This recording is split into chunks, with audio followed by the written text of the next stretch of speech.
কেমন আছো তোমরা সবাই? আশা করি সবাই ভালো আছো। বাট আমি ভালো নেই, কারণ আজকে আবহাওয়াটা খুবই খারাপ। মানে আজকে পুরাই একদম বুঝে কালবাসি হয়ে গেছে।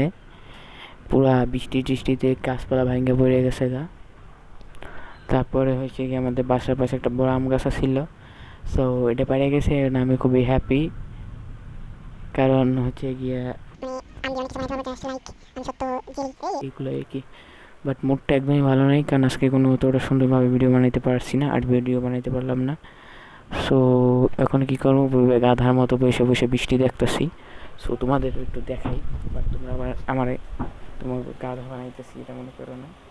দেখতে পাচ্ছ অনেক বৃষ্টি হইতেছে। সো বৃষ্টির ফোঁটাগুলো অনেক দেখতে জাস্ট স্যাটিসফাই লাগতেছিল। সো আমি কী করবো ভাবতেছিলাম না, বাট তোমরা ক্যামেরা যে আবহাওয়াটা দেখতো সেটার সাথে আসলে আবহাওয়াটা অনেক পার্থক্য, বিকজ ক্যামেরাটা অতটা সুন্দরভাবে উঠে না। বাট আমি ব্লার দিয়ে চেষ্টা করবো যে ঠিকমতো দেখাইতে। আসলে আবহাওয়াটা হচ্ছে একদমই এরকম কালো, মেঘ করছিল, একটু আগে বৃষ্টি হয়েছে, বাট বৃষ্টির সময় আমি করতে পারিনি, কারণ অনেক সময় অনেক বিদ্যুৎ চমকাইতেছিল। সো কী করবো ভাবতেছিলাম, এখন আমার স্টুডিওটা পুরাই পাগলের মতো পইরাস, দেখতেই পাইতেছে পুরাই কালা। সো আজকে কোনো ভিডিও দিতে পারলাম না, সবার কাছে ক্ষমা চাই নিতেছি। সবাই ভালো থাকবো। আসসালামু আলাইকুম।